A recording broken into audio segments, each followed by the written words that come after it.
Welcome in. Here are the top 5 stories you need to know this morning. Sherry Pipini is going to be back in court today as she fights eviction from her Shasta County home. It's the latest legal battle for her after serving prison time for faking her kidnapping. Pipini's ex-boyfriend, Sean Hibden, is asking her to move out of the home that he owns in Shingletown. The eviction notice was filed in April. She'd been living there the last couple of years. Pipini claims she wanted to buy the home from Hibden, and the eviction action was filed to humiliate her. But Hibden's attorney told us it was the only course of action after failed negotiations.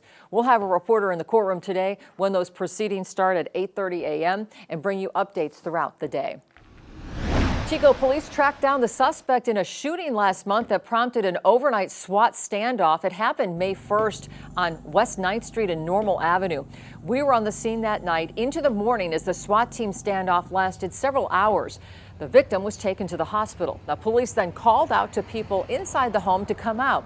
They arrested several people on warrants, but not the alleged shooter. Police say they got an arrest warrant for the shooting suspect, 34-year-old Hector Chirino. Then yesterday, 5 weeks after the shooting, they located Chirino on West East Avenue in Chico near Raley's. Police say they arrested him just after 4:30 yesterday afternoon for attempted murder. The shooting victim had been critically injured, but is now recovering. Red Bluff City Council issued a new advisory warning the public about fellow council member Cody Stro. It comes after they voted to censure him for violating city council ethical codes. We told you about that earlier this week. They also sent a letter to the DA's office for further investigation. And now the council issued a new message to the public with a warning about council member Stro, saying, quote, any statements, representations, or communications from council member Stro should be considered as his personal views and do not represent the official position of the city of Red Bluff. It goes on to say media outlets, agencies, and community organizations are advised to exercise caution when entering into agreements based solely on council member Stro's individual assurances. The Trinity County Board of Supervisors has announced a new way to approach homeless camps. Along with the Homeless Encampment Ad Hoc Committee, the two boards outlined a 4-part strategy to address the homeless community. 1, public safety and environmental stewardship to identify high-risk areas, reduce fire danger, and minimize environmental damage.